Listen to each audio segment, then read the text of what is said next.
नमस्कार, स्वागत है आपका वीके न्यूज में। बीते 2 महीनों से किसान आंदोलन चल रहा है और इस आंदोलन के नाम पर कुछ लोग अपना एजेंडा चलाने से बाज नहीं आ रहे। हालांकि पूरा देश किसानों के साथ है, हम भी किसानों के साथ हैं। उन्हें आंदोलन करना भी चाहिए, ये लोकतंत्र की शान है। हमारा इतिहास भी आंदोलन से बना है। पर इस आंदोलन की आड़ में जो लोग देश को बांटने की कोशिश कर रहे हैं, हम उनके खिलाफ हैं।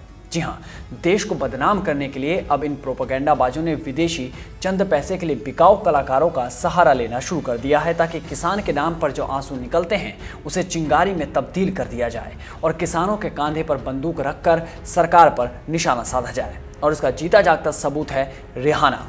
ये एक अमेरिकन पॉप स्टार है और इसने कृषि आंदोलन के समर्थन में ट्वीट किया। ट्वीट करने से किसी को परेशानी नहीं है, ये उनकी अभिव्यक्ति की आज़ादी है। लेकिन यहीं से सवाल उठने लगता है कि क्या ट्वीट करने से पहले इन्हें मालूम है कि भारत में क्या चल रहा है? ये किसान किस लिए विरोध कर रहे हैं? 26 जनवरी को क्या हुआ था? राकेश टिकैत कौन है और खालिस्तानियों की मांग क्या है? लोग पूछ रहे हैं कि क्या रिहाना को ये भी पता है कि लाल किला कहाँ है और 26 जनवरी को वहाँ क्या हुआ था?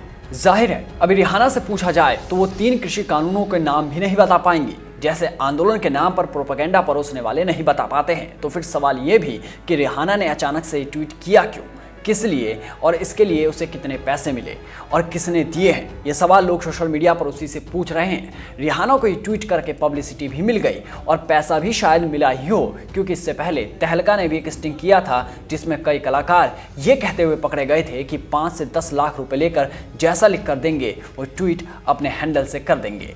वैसे कमाल की बात यह है कि रिहाना का भारत पर ट्वीट पहली बार आया है। इससे पहले कभी उन्होंने भारत की उपलब्धियों, त्योहारों पर ट्वीट नहीं किया।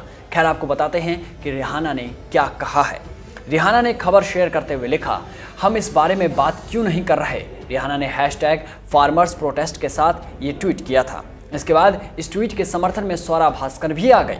अब जहां स्वरा का ट्वीट हो वहां तो सवाल खुद ब खुद खड़े हो जाते हैं। खैर, उन्होंने इस ट्वीट पर कोई प्रतिक्रिया तो नहीं दी, बस इमोजी ही सेंड किए हैं। इसके बाद से रिहाना का ट्वीट चर्चा में आ गया। इस पर प्रतिक्रिया देते हुए एक्ट्रेस कंगना रनौत ने ट्वीट करते हुए लिखा, कोई भी इनके बारे में बात इसलिए नहीं कर रहा क्योंकि ये किसान नहीं हैं, ये आतंकवादी हैं जो भारत को तोड़ने की कोशिश कर रहे हैं ताकि चीन हमारे कमजोर टूटे हुए राष्ट्र पर कब्जा कर सके और चाइनीज जैसी कॉलोनी बना सके। मूर्ख, चुप रहो, हम तुम्हारे जैसे अपने देश को नहीं बेचते। अब थोड़ी सी जलन तो कंगना के ट्वीट से उन लोगों को हुई होगी जिन्होंने ये काम किया है, और उनके पार्श्व हिस्से में आग लगाते हुए तजिंदर पाल सिंह बग्गा ने भी जवाब दिया। बग्गा ने रिहाना को जवाब देते हुए ट्विटर पर लिखा, प्रिय रिहाना, आपको WTO में किसानों की सब्सिडी जारी रखने के लिए भारत सरकार को समर्थन देने के लिए अमेरिकी सरकार को ट्वीट करना चाहिए। अमेरिका, कनाडा और अन्य विकसित देश WTO में भारत पर कृषि सब्सिडी हटाने के लिए दबाव डाल रहे हैं। खैर, आपको बता दें कि रिहाना के ट्वीट के बाद पर्यावरण एक्टिविस्ट ग्रेटा थनबर्ग ने भी किसान आंदोलन को लेकर ट्वीट किया।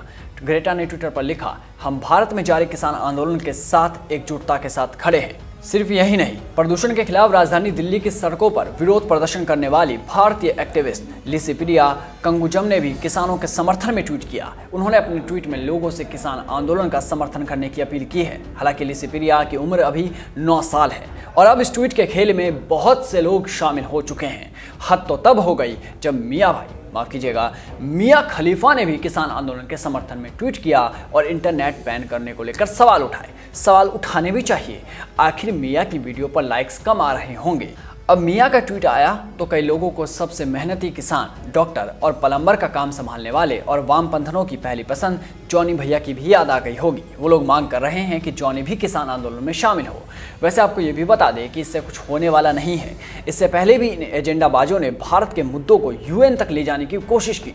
CAA के वक्त अरब मुल्कों के सहारे भारत को बदनाम करने की कोशिश की, लेकिन भारत की मजबूत विदेश नीति और सरकार के कार्यक्रमों के आगे इनका प्रोपेगेंडा फेल ही हुआ है। ये भी नया गुब्बारा है, इसकी हवा निकलने में भी देर नहीं लगने वाली। लेकिन अंतर्राष्ट्रीय स्तर पर भारत को बदनाम करने की साजिशों को भारत सरकार के विदेश मंत्रालय ने कड़ी फटकार लगाते हुए जवाब दिया है और इन हस्तियों को भारत के आंतरिक मामलों में बिना जानकारी दखल न देने की नसीहत भी दी है। इस रिपोर्ट में बस इतना ही।